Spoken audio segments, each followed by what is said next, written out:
Do you have a boyfriend? No. Well, Thanks again, Gary.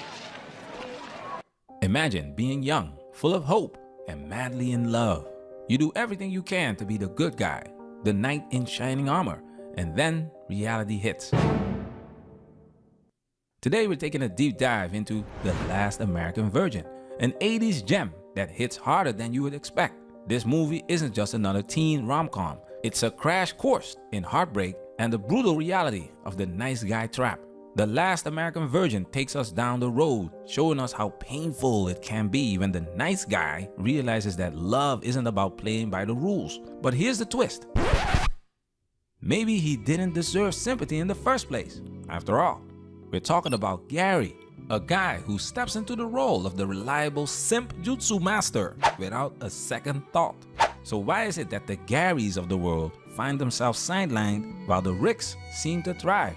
Get ready, because The Last American Virgin delivers some raw red pill truths that are as relevant now as they were back then. Well, before we get into it, I've never actually seen this movie. So I think I'm going to go ahead and see where I can find it and watch it. Here's Gary, our protagonist. He's got a big heart, a job delivering pizzas, and a major crush on Karen. Now Karen, she's all about Rick, the guy with the good looks, the confidence, and the unapologetic bad boy swag. You know, the kind of guy who treats life like one endless hookup. Karen's attraction to Rick is immediate, fierce, and totally out of Gary's league. But Gary's got his hopes up because he thinks being the nice guy somehow gives him the edge. Classic mistake.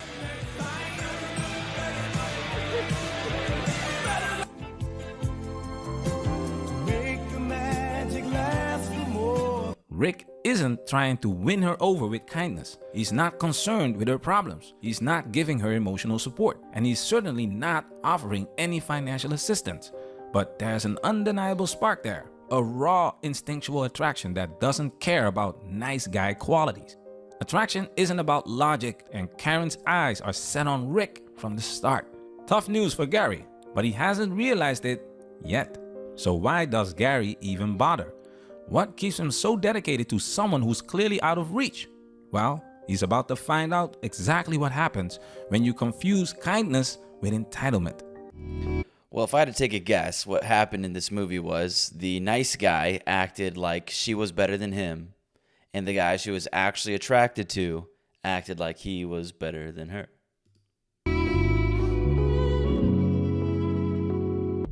Gary's got it bad.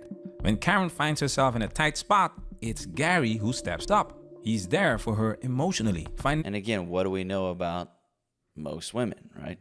All women. They want to date up. They want to date. And it's like a lot of these nice guys, they come off as weak. And women are attracted to dominance, power. So that's the opposite of what this guy is. It's the opposite of what Gary is. And physically. He even pays for her abortion. And this is where the nice guy myth gets shattered. No, bro, that's too far. No, I didn't. No, what? What? He paid for this woman's abortion. Oh, no, that's a simp. That's not even a nice guy. Oh, dude, you can't do... What the fuck? Oh, no. Oh, no. I did not know. Oh. Thinks that all his support will win Karen over. That his loyalty will finally make him the one. But spoiler alert, attraction doesn't work like that. Bro, you're paying. This chick's a hoe too? Oh no, she's getting abortions out here. She needs people to sponsor her abortions. Gary, you're better than this. what's wrong? I'm Pregnant? pregnant. Don't worry. I'll pay for it. It's gonna be all right. You know, of course, there are certain precautions you could have taken before the few moments of pleasure that you enjoyed. The operation itself is quite simple. Still, it does cost money. $250 to be exact. That's okay. I can cover that. Cash. Cash. Fine. This scene speaks volumes. Karen's made her choices, and Gary's cleaning up after her mess, thinking this sacrifice will earn him her love. But here's the red pill. Karen isn't drawn to Gary's nice guy routine.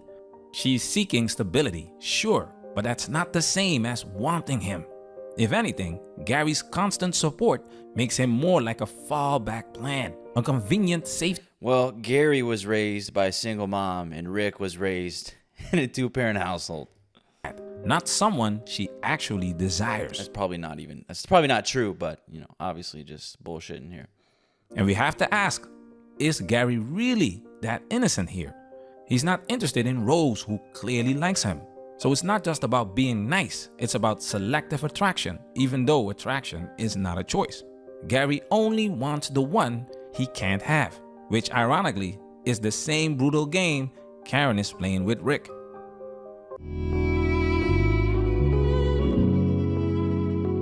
Rick is the quintessential 80s Chad. He's smooth, he's careless, and he doesn't stick around for the consequences. He's the guy Karen goes for, not because he treats her right, but because he doesn't try to treat her at all. In fact, his indifference is a major part of his charm. Yep. She's been getting on my nerves. Hey, she's pregnant, you creep. So what? She's not the first. Yeah, but you were. Have you forgotten? Me? The first? Forget it, buddy. What are you trying to say? I'm saying that I'm probably not the only guy that ever screwed her. Take that back before I decide to bust your head wide open. I'll say whatever. You asshole. Rick even tries to set Gary straight. He warns him that Karen's past isn't as pure as he imagines. But Gary's not having it. He's too invested in his white knight fantasy, thinking he can save Karen from herself.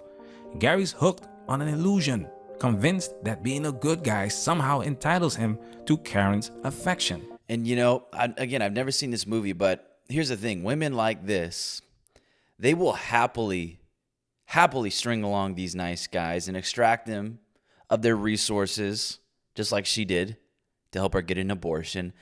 What they won't do is say, no, go away, I don't need you. They won't tell these men outright no. They will be nice to them in return as well. They'll also be nice. They'll say thank you as they take his money. But they'll never really outright say, get away from me. I'm not interested. You're too nice. It's cringe. You come off as weak. You're annoying. You're a simp that I will never sleep with. These women will never outright say that. Because if they do, it's likely, maybe not, but these men will stop giving the emotional and sometimes financial support. But the reality, Gary is a backup, a safe option, the guy Karen turns to only when her bad boy falls short. There it is. Quick side note on the movie's symbolism. Pay attention to how Gary and Rick dress when they... He's the beta bucks. Karen, Gary's in blue, signifying trust, loyalty, and sincerity, while Rick rocks red, representing passion, excitement, and danger. These colors aren't just wardrobe choices. They embody their opposing roles in Karen's life. Gary, the quote-unquote nice guy, is loyal to a fault, blinded by his blue pill idealism. Meanwhile... Wow, you know what? That's a good catch, actually, with the shirts. This guy's red-pilled as fuck. This other guy's blue-pilled as fuck. Beta, super blue-pilled. To the max. Wow. Interesting. Red pill confidence represents the raw truth of attraction. No promises, just presence. The clash of blue and red perfectly mirrors their dynamic with Karen. I'm surprised he didn't bring up the red pill, blue pill side of things. It's right there in his face. But, good point. Good acknowledgement of these shirts. Interesting.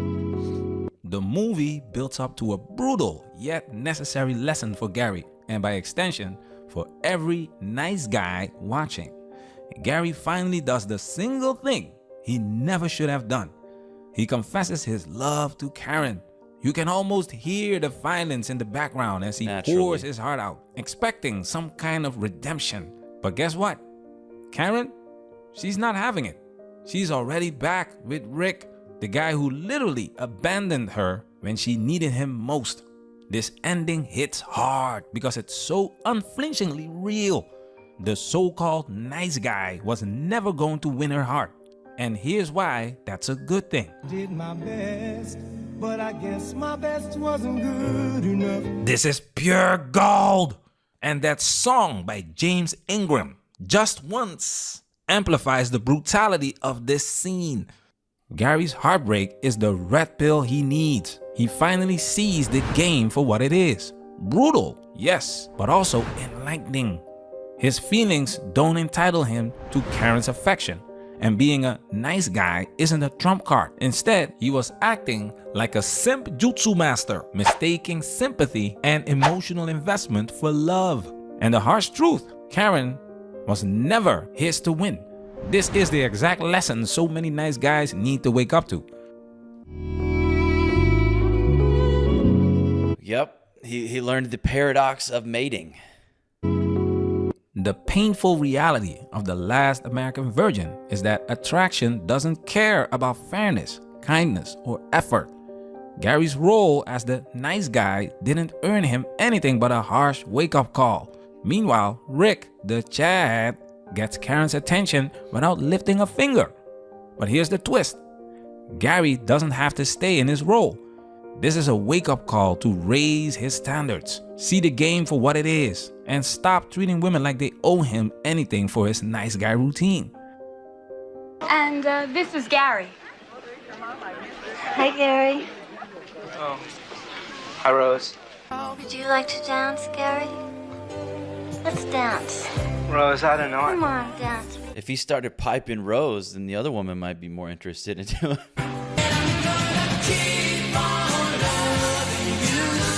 We also see that attraction runs both ways here. Rose has a thing for Gary, but Gary, he's not feeling it. And let's be honest, it's not just because she's too available. Rose doesn't have Karen's looks or the same allure. And Gary's only got eyes for that idealized version of Karen he's built up in his head. This irony underscores the whole point. Attraction isn't about deserving someone or finding a nice match. It's often about those raw, uncontrollable impulses. And Gary's impulses are locked firmly on Karen, the girl he thinks he can't live without. Wow. Good movie. If there's one lesson from The Last American Virgin, is that simping won't get you anywhere. Gary learns the hard way that kindness doesn't equate to attraction, and nice guys don't finish last because they're nice.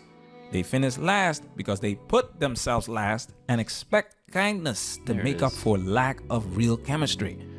Attraction isn't a transaction, and it's certainly not a reward for loyalty. Gary needed this wake-up call, and so does anyone else who's ever been a little too attached to their nice guy identity. So the next time you find yourself in Gary's shoes, ask yourself, are you really being kind, or are you just hoping for a return on your investment? Because in the end, the game doesn't care about fairness, and that's what makes it brutal, honest, and necessary. Patreon. Well, the thing is, a lot of the lessons that men are taught growing up as they get older are just, as they grow up, dealing with things in life, work, friends, colleagues, does not really apply with women, specifically when it comes to initial attraction. Being nice, being honorable, virtuous, making sure you are acting morally correct. Those are good things for sure, but they don't necessarily ensure good results with women. As a matter of fact, it's like displays of dominance, power, yes, a lot of times indifference.